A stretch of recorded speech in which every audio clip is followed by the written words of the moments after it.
Well, the head of the International Monetary Fund, Christine Lagarde, says the world's economy is in a dangerous situation. She's urged Europeans to speak with one voice on the region's debt crisis that has rattled the global financial system. Lagarde also criticized the latest EU summit that drafted a new treaty for deeper economic integration in the Eurozone. She says the summit was not detailed on financial terms, being too complicated on fundamental principles. She advised Europeans to announce a simple and detailed timetable.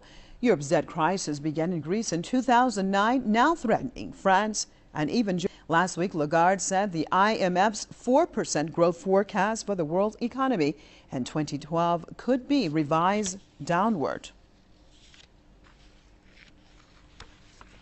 Let's switch over to London, joined by Professor of Binary Economics, Mr. Rodney Shakespeare. Thank you so much for being with us. Now, Professor Shakespeare, what Christine Lagarde is saying, that this is a dangerous situation, has things changed so much from just a few months ago that now she is speaking, it seems, with a little bit more urgency than before? And welcome to the program. The good news is that she's waking up, doing some realism about how dangerous the situation has become. And she's recognizing that Europe is failing to take effective action. But, and this is the bad news, she does not specify exactly what should be done. And the problem there is that she herself, in effect, is at anything which will fundamentally change it.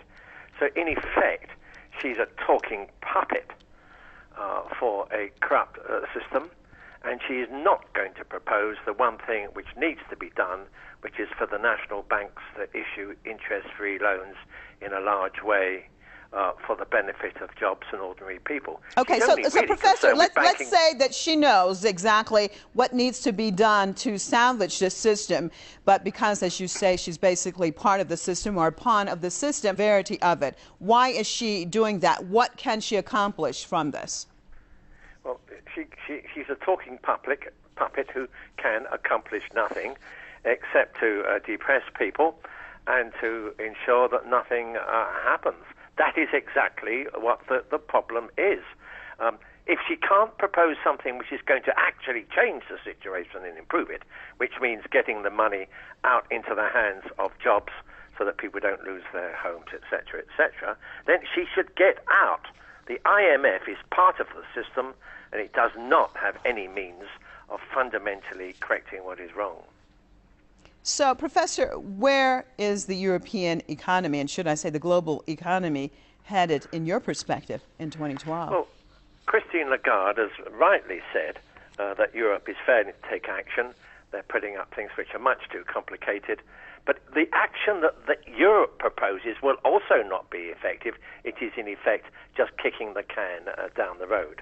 And Christine Lagarde sees that and understands that. But at the moment, the attention is on Europe because of when the European economies go down, that will mean the banks will go down, and that will immediately instigate this huge pyramid of derivatives which are based upon things like an insurance for whether or not a national government pays for its bonds. In other words, defaults against forms of default, insurance against faults of default. So she's quite right to see that Europe is at the center at the moment of the trouble, but then the USA is as well. It's a Western system which is totally now inundated with unrepayable debt. Okay, and on that note, I'd like to thank you for being with us, Professor of Binary Economics, Rodney Shakespeare from London.